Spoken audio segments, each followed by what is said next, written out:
Hola, ¿qué tal? Bienvenidos. Ahora hablaremos de gases arteriales. De una manera rápida y sencilla, interpretaremos estos valores.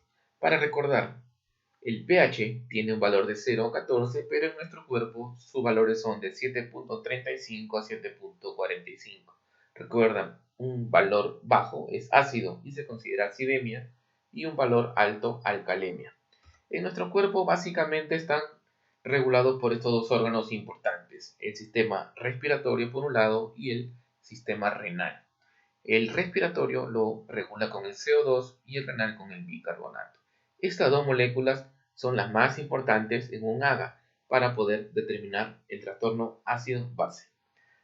Para recordar, los valores normales los tenemos ahí del CO2 y del bicarbonato. ¿Qué es lo que pasa? Estos valores pueden estar o elevados o disminuidos, pero van en contrario. El CO2 se relaciona bastante con el ácido y el bicarbonato con lo alcalino. Por lo tanto, si se eleva el CO2 es acidosis. En cambio, si se eleva el bicarbonato es alcalosis. Pero tanto hay alcalosis como acidosis por problema respiratorio como problema renal. Por lo tanto, se nombran de esta forma. Cuando el CO2 se eleva, acidosis respiratoria. Cuando el bicarbonato se eleva, alcalosis, pero se llama metabólica. Entonces, para entender esto en un principio, tenemos que los valores importantes, el CO2 y el bicarbonato, van a influir en el pH. Esa es la triada. Vemos un ejemplo rápido para iniciar algo breve, donde tenemos un pH de 7,25, bicarbonato de 25 y CO2 de 50. Entonces vemos que el pH está disminuido, acidemia. El bicarbonato se encuentra normal y el CO2 se encuentra elevado. Recuerda, el CO2 se relaciona a acidosis. CO2 elevado, acidosis respiratoria. De una forma básica, vemos que este paciente tiene acidosis respiratoria. Pero aquí viene el problema. Muchas veces, tanto el CO2 como el bicarbonato se relacionan, se trata de compensar.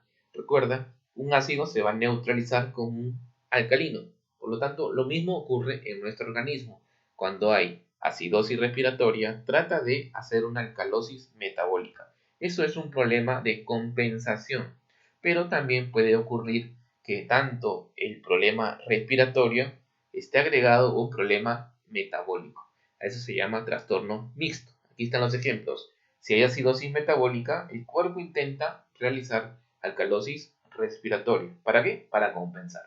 Y también puede ocurrir el caso de alcalosis con alcalosis metabólica, alcalosis respiratoria con alcalosis metabólica, trastorno mixto. Entonces, la pregunta viene aquí, ¿cómo sé cuándo está compensado? Para eso existen varias fórmulas, varias relaciones, y estas son las básicas que le puedo traer. De esta forma, vamos a intentar determinar si lo que uno quiere saber como compensatorio o no se encuentra dentro de un rango. ¿Cómo es esto? Por ejemplo, vemos el caso de aquí. Tenemos una acidosis respiratoria. En nuestra cabeza recordamos que la acidosis respiratoria es por CO2 elevado, que va a variar para tratar de compensar este CO2 elevado, el bicarbonato. Por lo tanto, en acidosis respiratoria hay que calcular un bicarbonato esperado. Para esto tenemos esta fórmula. Y lo contrario ocurre en el problema metabólico. Si tengo un problema metabólico, lo que está fallando es el bicarbonato. Para esto, ver si está compensándose o no, va a ser el CO2 esperado con estas fórmulas. Como ejemplo, hablaremos de la primera, donde tenemos una acidosis respiratoria, se puede ser de un trastorno agudo o ser de un trastorno crónico. Reemplazando la fórmula, vamos a llegar a la conclusión de que si el CO2 aumenta en 10, el bicarbonato aumenta en 1 cuando es agudo. Y si el CO2 aumenta en 10, el bicarbonato aumenta a 3,5 cuando es crónico. Lo mismo ocurre con el proceso metabólico. Cuando está dentro de este rango que vamos a tener acá, por ejemplo, 1,5 por bicarbonato más 8 más menos 2, este nos va a dar el rango. Si está dentro del rango es un problema compensado. En cambio, si el valor esperado de CO2 escapa de este rango, va a ser una acidosis respiratoria si está elevado o una alcalosis respiratoria si está disminuido. Lo mejor vamos a encontrar en los ejemplos. Pero hay dos casos especiales. Cuando tienes acidosis metabólica, además de hacer lo que hemos visto, tenemos que encontrar el anión GAP. Y también ocurre el caso que hay trastornos ácido-base con pH normal. Entonces ahí nos va a ayudar el exceso de bases para determinar cuál es el trastorno primario. Un breve repaso sobre la acidosis metabólica. Tenemos que encontrar el anión GAP. El anión GAP es una brecha, es la concentración de aniones que no pueden ser medidos, es decir, fosfatos, sulfatos, proteínas, ácidos orgánicos, que van a intervenir en el pH. Entonces la fórmula es esta: el sodio menos el bicarbonato más el cloro. Por lo tanto, sus valores van a ser de 8 a 12 y nos va a importar más cuando se encuentre elevado. Se va a considerar acidosis metabólica con anión GAP elevado cuando tenga un valor mayor de 12. Si es menor o igual a 12, se considera anión GAP normal. Entonces, ¿por qué queremos saber esto?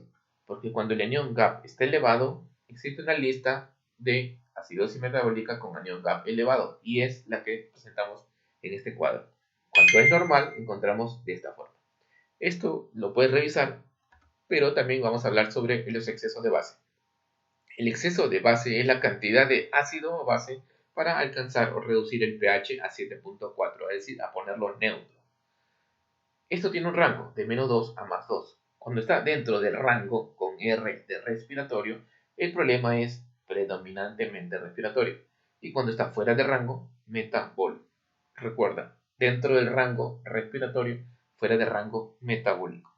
Ahora, ya conociendo estas herramientas para saber una interpretación adecuada del AGA, vamos a los pasos.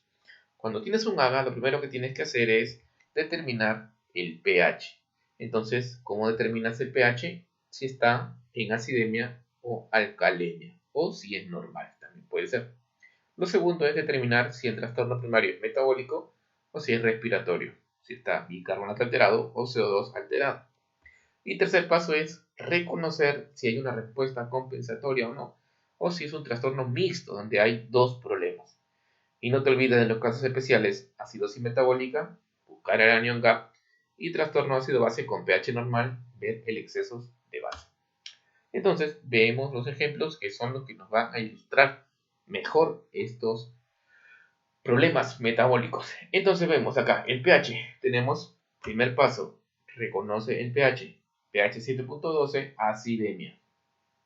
Segundo paso, determinar el trastorno primario. Vemos paso 2, busco el bicarbonato y se encuentra en 15, menor a 22, es una acidosis metabólica. Recuerda, bicarbonato bajo, acidosis. Bicarbonato alto, alcalosis. El CO2 se encuentra en 60, por encima de lo normal, acidosis respiratoria. CO2 elevado, acidosis respiratoria. Entonces, no podemos decir cuál es el problema primario porque ambos son ácidos y acá hay acidemia.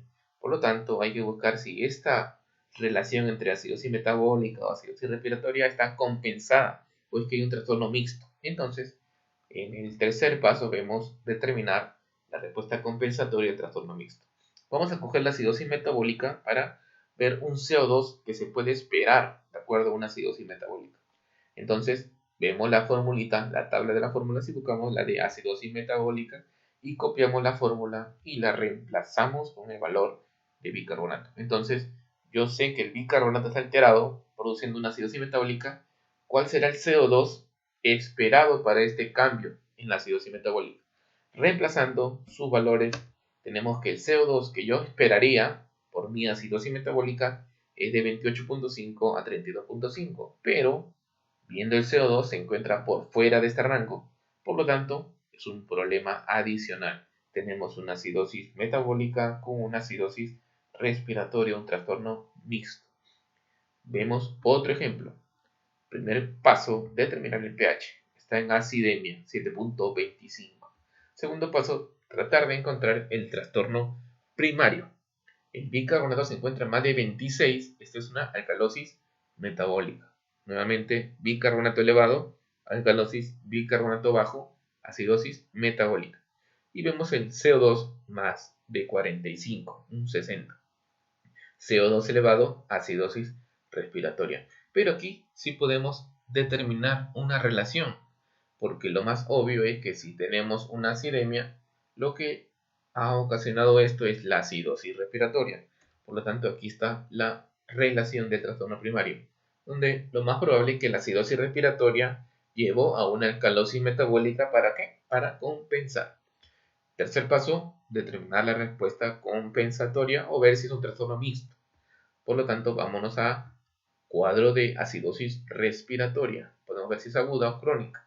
Observamos, reemplazamos la fórmula aquí y vemos que hay un rango, donde lo agudo es de 26 y lo crónico nos da en 32. Por lo tanto, si te das cuenta, hay un rango donde lo agudo se acerca a 26, lo crónico a 32, y el punto medio sería un problema crónico que se reagudizó. ¿Cuál es el valor que tenemos nosotros? 28. Colocamos el 28 y vemos que está más cerca a lo agudo. Por lo tanto, es un problema de acidosis respiratoria aguda. Pero no se le agrega la alcalosis metabólica. ¿Por qué? Porque es un problema esperado, compensado. Está dentro del rango. Si el valor de bicarbonato estuviera por fuera del rango, se agregaría el diagnóstico de alcalosis metabólica. Pero esta alcalosis metabólica es en respuesta a la acidosis respiratoria y vemos que es un problema agudo. De esa forma se responde. Entonces, vamos en el siguiente caso. Un pH 7.50. Consideramos alcalemia. Segundo paso, determinar el trastorno primario. El bicarbonato se encuentra en alcalosis metabólica. El CO2 se encuentra en acidosis respiratoria. Nuevamente, ¿cuál de los dos es más lógico que tenga relación con el problema principal, la alcalosis metabólica? Entonces, tercer paso, ver si esta acidosis respiratoria es un problema aparte o es compensatorio a la alcalosis. Vamos a la fórmula de la alcalosis metabólica y reemplazamos sus valores. Acá lo reemplazamos, vamos a poner el bicarbonato que es 37 y reemplazando tenemos que el CO2 que yo esperaría por mi alcalosis metabólica es 44.9 a 48.9. Pero, ¿qué vemos acá? El CO2 es 48. Está dentro del rango, entonces es algo esperado. Es un problema compensado. Alcalosis metabólica compensada. Algo que he notado que la alcalosis metabólica como la acidosis metabólica no la dividen en agudo y crónico. Eso sí ocurre en la acidosis respiratoria. Esto debido a que el problema metabólico demora días en presentarse. En cambio, el problema respiratorio sí es más rápido. Pueden ser de 12 a 24 horas lo respiratorio y lo metabólico de 24 a 48 horas. Por lo tanto, es mejor determinar el periodo de aparición de un problema respiratorio más que un problema metabólico. Siguiente caso, vemos acá, primer punto, pH, vemos que es un pH normal. Entonces, observamos, si el bicarbonato y el CO2 estuviera normal, no nos pasaría absolutamente nada, es una persona normal. Pero observamos que tanto el bicarbonato como el CO2 se encuentran alterados. El bicarbonato, alcalosis metabólica, y el CO2, acidosis respiratoria. Por lo tanto, ¿qué hemos dicho ante un caso de alteración ácido-base con pH normal? Tenemos que recurrir al exceso de base. Y el exceso de base es más 7. Recuerda, dentro del rango con R de respiratorio, el problema es respiratorio. Fuera de rango es metabólico. Entonces aquí el problema es metabólico. Vamos a usar la fórmula de la alcalosis metabólica para ver si esta acidosis respiratoria tiene que relación o no. Por lo tanto, encontramos la parte número 3, el paso número 3, y buscamos la fórmula de la alcalosis metabólica para hallar el CO2 esperado. Reemplazando, vamos a encontrar que el CO2 esperado se encuentra fuera del rango. Por lo tanto, es una alcalosis metabólica predominante con una acidosis respiratoria agregada, mixto, pero lo principal es lo metabólico debido al exceso de bases. Por lo tanto, para tarea de ustedes van a hallar el anión GAP en el primer caso. Para eso le estoy agregando estos valores. Recuerda que el anión GAP se usa en acidosis metabólica. Traten de calcularlo y pongan su respuesta en los comentarios. Y luego pasaré yo a responder adecuadamente cada una de sus dudas con respecto a ese tema. Si te ha gustado este video, te parece interesante y quisieras tener más contenido, No te olvides darle like, comentar, suscribirte y darle clic en la campana. Esto me permitirá motivar más videos para tratar de enseñarles y darle mayor información. Y si no te gustó, igual manera, dale like, compártelo porque esto le puede ayudar a otras personas. Eso ha sido todo. Espero que les haya gustado nuevamente y hasta la vista.